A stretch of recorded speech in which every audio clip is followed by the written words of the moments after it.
भगवान के 3 सखा हैं कृष्ण लीला में। कौन कौन? उद्धव, अर्जुन और सुदामा। आप कहेंगे मधुमंगल, श्रीदाम, वो सखा नहीं है, वो प्राण है ठाकुर जी के। सखा अलग हो सकते हैं ना, लेकिन इन तीनों में भी अगर पूछा जाए कि सबसे प्रिय ठाकुर जी को कौन है, उद्धव, अर्जुन और सुदामा में, तो सबसे प्रिय हैं श्री उद्धव जी। क्यों? लोगों को अभी उद्धव कृष्ण संवाद पता नहीं है, लोगों को भी उद्धव जी के बारे में पता नहीं है। लोग अर्जुन तक ही सीमित रह जाते हैं, इसीलिए उनको भगवत गीता और अर्जुन के भाव में ही रमने की आदत है। पर जो उद्धव को पहचान गए हैं वे जानते हैं कि उद्धव ठाकुर जी को कितने प्रिय हैं। क्यों? क्योंकि अर्जुन भगवान का शिष्य है और उद्धव हमारी किशोरी जी का शिष्य है। उद्धव ने लाडली जी से शिक्षा ग्रहण करी है। एक प्रसंग सुनाऊं, बहुत ध्यान से सुनना महाराज जी, सब लोग बहुत ध्यान से सुनियो। एक बड़ी गोपनीय लीला है। उद्धव कितना प्रिय है ठाकुर जी को। जब भगवान के संपूर्ण यदुवंश को ब्राह्मणों के द्वारा श्राप लगा तो सब भगवान के पास गए और भगवान से जाके बोले, संतों ने हमको श्राप दे दिया है, कुछ दिन में हम लोगों की सबकी मृत्यु हो जाएगी। भगवान बोले, हम तो पहले ही मना करते थे संतों का कभी अपमान मत करो, मैं भगवान होके भी तुमको नहीं बचाऊंगा अगर संत नाराज हो गए तो। अब क्या बोले, आप पूरे विश्व को बचाते हो, आपने ब्रह्मास्त्र से उत्तरा की रक्षा की, आपने आदि आदि भावों से सब भक्तों की रक्षा की, हम तो आपके खुद के परिवार वाले हैं, हमारे श्राप से आप हमको नहीं बचाओगे? तब भगवान कहते हैं, बोले हाँ मैं बचाऊंगा ना, एक तरीका है। बोले क्या? बोले हमारे गुजरात में एक स्थान है, अब उस समय गुजरात तो नहीं था, सौराष्ट्र था, तो सौराष्ट्र में एक स्थान है सोमनाथ, और सोमनाथ जो है ये श्राप नाशक महादेव हैं, भगवान श्री कृष्ण कहते हैं। बोले क्यों? बोले उनका नाम क्या है? सोमनाथ। सोम यानी कि चंद्रमा। चंद्रमा को किसने श्राप दिया? दक्ष प्रजापति ने। क्या श्राप दिया? कि तुम हर दिन अपनी कलाओं से घटोगे।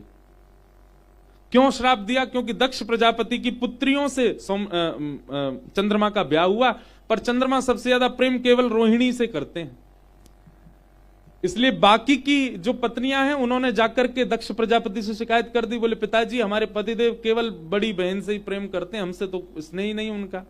तो दक्ष प्रजापति ने क्रोध में आके श्राप दे दिया कि आप अपनी कलाओं से रोज घटोगे। चंद्रमा ने आके कहा, ससुर जी आपने हमको श्राप दे दिया, कलाओं से रोज घटूंगा, और एक दिन जब पूरी कलाई खत्म हो जाएंगी तो मैं अदृश्य हो जाऊंगा, आपकी सारी बेटियां विधवा हो जाएंगी। दक्ष प्रजापति बोले, ये तो मैंने सोचा ही नहीं,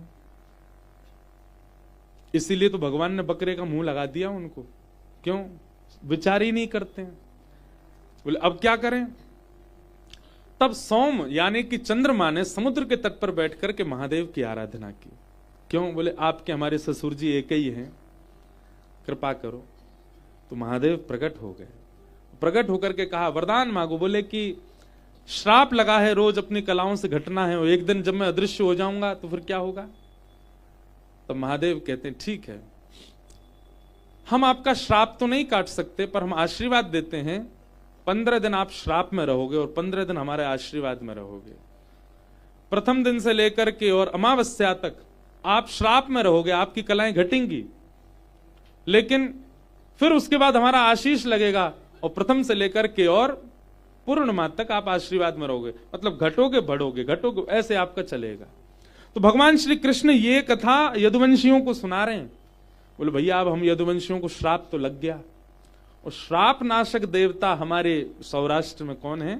सोमनाथ। चलो सब यदुवंशी नाव में बैठ करके, क्योंकि द्वारिका तो बीच समुद्र में है, बोले नाव में बैठ बैठ करके सोमनाथ चलो, और सोमनाथ जाकर के यज्ञ करेंगे, हवन करेंगे, ब्राह्मणों को दान करेंगे, महादेव की आराधना करेंगे, जलाभिषेक करेंगे, उससे महादेव प्रसन्न होके हो सकता है श्राप न भी कटे तो कुछ तो वरदान दे देंगे।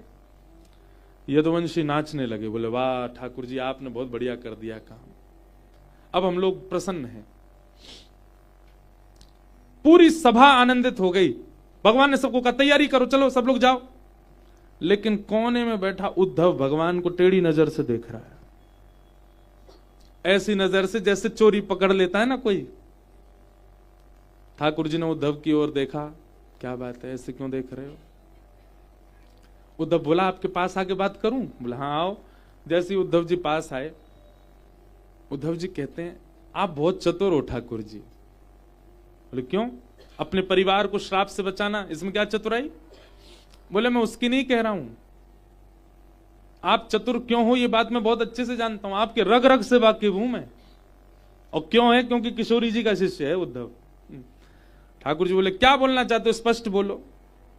बोले प्रभु, हमारी जो द्वारिका है ना, इस द्वारिका को किसने बनाया? भगवान बोले विश्वकर्मा ने। और श्राप लगना, पाप लगना, पुण्य लगना, सूतक लगना, सोबर लगना, ये सब लागू होता है ब्रह्मा के द्वारा बनाई गई पृथ्वी पर। हमारी द्वारिका को ब्रह्मा ने नहीं बनाया। इसका मतलब क्या है? ब्राह्मण चाहे कितना भी श्राप दें, इस नगरी में रहने वाले किसी को श्राप लगता ही नहीं है। आप तो जानबूझ करके सब लोगों को नाव में बैठा के ब्रह्मा के द्वारा बनाई गई पृथ्वी पर लेके जा रहे हो ताकि सबको श्राप लगे। भगवान तुरंत उठे, उद्धव का मुंह बंद के बोले चुप रहे, बोल मत। बोले मैं आपका रहस्य जानता हूं, श्राप तो अभी किसी को लगा ही नहीं है, यदुवंशी सब खाली बैठे हैं, कोई नहीं मरने वाला। आप जबरदस्ती सबको लेके जा रहे हो ब्रह्मा की पृथ्वी पर ताकि सबको वहां उतरते श्राप लग जाएगा। और मुझे ऐसा भी आभास हो रहा है कि इस यात्रा में मैं नहीं जाऊंगा आपके साथ, आप मुझे छोड़ के जाओगे। भगवान ने उद्धव को हृदय से लगाया, सही समझा उद्धव, मेरे बाद यदुवंशी भार बन जाएंगे पृथ्वी पर, इसलिए मुझे इनको शापित करवाना पड़ेगा। और तुम ब्रजवासियों के शिष्य हो, चेला हो, और ब्रज ने तुमको प्रेम करना सिखा दिया, इसलिए ऐश्वर्य का अभिमान तुमको नहीं छुएगा, इसलिए मैं तुमको छोड़ के जाऊंगा ताकि संपूर्ण यदुवंश के विनाश के बाद मेरी भक्ति का प्रचार प्रसार और उसकी स्थापना के लिए तुम रहो पृथ्वी पर। उद्धव जी बहुत रोए। भगवान स्वयं सहित पूरे यदुवंशियों को नाव में बैठा करके ले गए, केवल उद्धव को द्वारिका छोड़ के गए और सौगंध दे के छोड़ के गए, तू नहीं जाएगा। क्यों? तू तो हमारी किशोरी जी को अंश है, हमारी किशोरी जी ने तू को देखो है, किशोरी जी ने तू पे हाथ फेरो है, ब्रजवासी ने तू को हृदय लगाया है, तू प्रेम से ओतप्रोत है। उद्धव तेरो रहनो बहुत जरूरी है। बाकी सब यदुवंशियों को लेकर के भगवान सोमनाथ गए, उद्धव को छोड़ गए। ऐसे हैं उद्धव। ये जो कुसुम सरोवर है ना गोवर्धन में, वहां उद्धव जी का मंदिर है। लोग बाग बस उसका बाहरी चकाचौंध देख के आ जाते हैं, उद्धव जी को प्रणाम नहीं करते। श्रीमद् भागवत में वर्णन है, जब यमुना महारानी के पास 16,100 पत्नियां गई भगवान की, और उन्होंने जाकर के कहा कि हमारा विरह कैसे शांत हो, तब श्री यमुना जी ने आज्ञा की कि हमारे ब्रजमंडल में कुसुम सरोवर श्यामा श्याम की नित्य लीला स्थली है, वहीं पर लता गुल्म पत्रों के रूप में श्री उद्धव जी महाराज विराज रहे। आशाम हो चरण रेणु जशाम हम शाम वृंदावने किमपि गुल्मलतौषधि नाम। आप जाकर के वहां उद्धव जी से प्रार्थना करो। तब 16,100 राजकुमारियों ने जाकर के और वज्रनाभ ने जाकर के कुसुम सरोवर पर कीर्तन किया। तब लता पत्रों से श्री उद्धव जी महाराज प्रकट हुए और कुसुम सरोवर पर भागवत की कथा सुनाई। वो लंबी कथा है, विषय बहुत बड़ा है, पर श्री उद्धव जी आज भी वृंदावन के वृक्ष, वृंदावन के लता गुल्म पत्र, इनमें उद्धव जी का निवास है, क्योंकि उद्धव जी ने मांगा है ऐसा।